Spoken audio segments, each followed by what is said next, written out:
तुला राग असह्य होतो ना, आणि इतका अनावर होतो की समोरच्याला काय करू आणि काय नको असं वाटतं, आणि मग तू सरळ कुठलाही विचार न करता बोलत सुटतोस.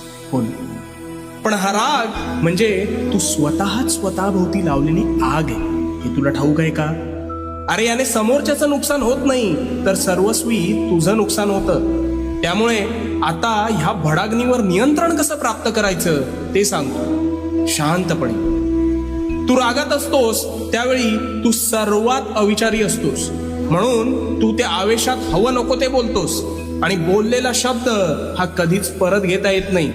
त्यामुळे तू समोरच्याच्या मनाचा विचार न करता बेफाम शब्दांनी वार करतोस, आणि त्याला तर ते लागतंच, पण त्याचा त्रास हा तुला जास्त होतो. मग जेव्हा तू शांत होतोस तेव्हा तुला वाटतं आपण फार बोलून गेलो का,